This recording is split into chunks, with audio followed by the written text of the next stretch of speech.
বীরভূমের সিউড়িতে প্রায় 50টি nomination form নিয়ে উদ্বেগ, খোঁজ নেই সংশ্লিষ্ট ব্যক্তিদের। বীরভূমের সিউড়ি 1 নম্বর ব্লকের কুড়িদ্ধা পঞ্চায়েত এলাকায় ভোটার তালিকা সংশোধন প্রক্রিয়া ঘিরে দেখা দিয়েছে বিস্ময়কর পরিস্থিতি। অভিযোগ, কুড়িদ্ধার কালীপুর গ্রামে প্রায় 50 জনের নমিনেশন ফর্ম জমা পড়লেও তাদের কোনো সন্ধান মিলছে না। বিএলওদের দাবি, এই প্রায় 40 থেকে 50টি নমিনেশন ফর্ম তাদের কাছেই জমা রয়েছে, কিন্তু ফর্মে উল্লেখিত ব্যক্তিদের বাড়ি, পরিচয় বা অস্তিত্ব সম্পর্কে এলাকাবাসী কোনো তথ্য দিতে পারছেন না। পাশের বাড়ির লোকজন পর্যন্ত সংশ্লিষ্ট ব্যক্তিদের চেনেন না বলে জানিয়েছেন। স্থানীয় সূত্রের দাবি, এই ব্যক্তিরা সত্যি ভোটার কিনা, তারা অন্য কোথাও থাকেন কিনা, মৃত ভোটার কিনা, নাকি কাগজে বা ভুয়ো নাম, তা নিয়ে তৈরি হয়েছে ধোঁয়াশা। ঘটনা ইতিমধ্যেই জেলা প্রশাসনের নজরে আনা হয়েছে। জানা যাচ্ছে, বিশেষ অবজারভার বীরভূম পরিদর্শনে এলে বিষয়টি তার সামনে উপস্থাপন করা হয়। ফর্মগুলি কিভাবে এসেছে, সংশ্লিষ্ট ব্যক্তিরা কোথায়, সেই রিপোর্টও পাঠানো হয়েছে বলে জানানো হয়েছে। তৃণমূল কংগ্রেসের পক্ষ থেকেও বিষয়টি খতিয়ে দেখার আশ্বাস দেওয়া হয়েছে বলে স্থানীয় সূত্রে জানা গেছে। অদৃশ্য 50 জনের নমিনেশন ফর্ম নিয়ে এখন প্রশাসনিক তদন্ত শুরু হয়েছে।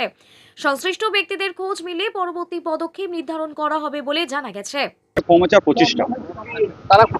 তারা আমরা বাড়িতে বাড়িতে খুঁজেছি, বাড়িতে তাদেরকে পাইনি। 5টা বাড়িতে তালা মারা। আর অনেকজনা মনে হয় পাশের বাড়ি বলতে পারছে না কোথায় গেছে। ঠিক আছে, এইটুকুই আপাতত আমাদের কাছে খবর আছে। তার আগে থেকে মনে হয় বাইরে কোনো কাজে থাকে, হয়তো ব্যাঙ্গালোর বা চেন্নাই কোনো লেবার কাজটা হয়তো কাজ হয়নি, লোকসভা থেকে ভোট দেয়। তারা ব্যাঙ্গালোরে বা চেন্নাই বা কোথাও বাইরে থাকে, এবারে সেই স্টেটে খবর পেয়েছে নাকি সেটা তো আমি বলতে পারবো না। অবশ্যই লিস্টে নাম আছে। দীর্ঘদিনের লোক।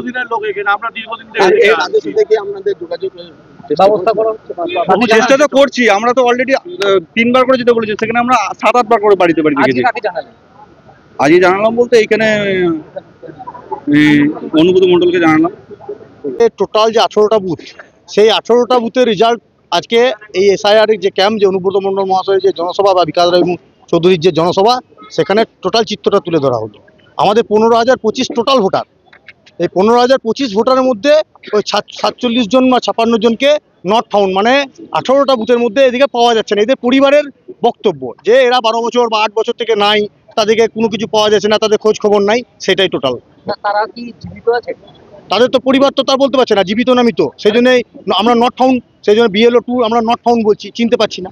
লোকসভায় বা বিধানসভায় তারা ভোট দিয়েছিল না, লোকসভাতেও ভোট দিতে আসে নাই, মানে তাদের অ্যাকচুয়ালি 10 বছর থেকে নাই, সেই হিসাবে নট ফাউন্ড। দেখুন, আমাদের এখনো তো সময় আছে। আমরা আমাদের যারা বুথের BLO 2 এর যারা কাজ করছে, আমাদের অঞ্চলের সভাপতি থেকে আরম্ভ করে বুথ সভাপতি, সবাই কিন্তু প্রতিটি জায়গায় যাতে কোনো মানুষের ভোটাধিকার থেকে বঞ্চিত না হয়, তার জন্য আপ্রাণ চেষ্টা করেছে। তার ফল কিন্তু মানুষ পেয়েছে, এবং প্রতিটি জায়গায় 90%-এর ওপর আজকে এনুমারেশন ফর্মটা জমা পড়ে গেছে।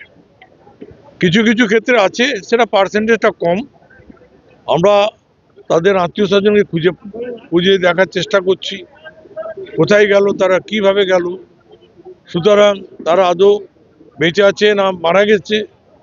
সুতরাং এটা নিয়ে তবে আমরা এটুকু বলতে পারি, যে পরিকল্পনা বিজেপি করেছিল সেই পরিকল্পনায় কিন্তু আমরা জল ঢেলে দিয়েছি। এখন একটা বৌদ্ধ ভোটারকে বাদ দেওয়ার তো ক্ষমতা নেই। বিএলওর ব্যাপার, দেখুন, এটা বিএলও একটা পুরো সিস্টেমে চলে। যদি তাদেরকে খুঁজে না পাওয়া যায়, সেখানে সেই ফর্ম ট্রেস আউট না করা গেলে সে জমা দেবে অফিসে, ইআরওর কাছে বা এইওর কাছে। এইখানেই তো আনকালেক্টেবল যে সংখ্যাটা আসছে, এই আনকালেক্টেবল সংখ্যাটা আসছে কি করে? ফর্মের যাদেরকে খুঁজে পাওয়া যাচ্ছে, যারা লেফট আউট ভোটার বা শিফটেড ভোটার বা মাইগ্রেন্ট ভোটার, তবেই তো এই সংখ্যাটা আসছে। আগে জানো, কেসারের ক্লারিফিকেশনগুলো আগে শিখুক, তবে তো প্রশ্ন করবে। না জেনেই বলে দিচ্ছে, আগে শিখুক, আগে জানুক। তাহলে এগুলো কি ভুতুরে ভোটার? কোনো ভুতুরে ভোটার নয়, তারা হয়তো ছিল, এখান থেকে কোথাও চলে গেছে, অন্য কোথাও নাম তুলেছে, তারা they are the all shifted voter হবে। সেখানে শিফটেড ভোটার হিসেবে ট্রিট করা হবে, সেখানে আনকালেক্টেড হবে ফর্ম তাদের।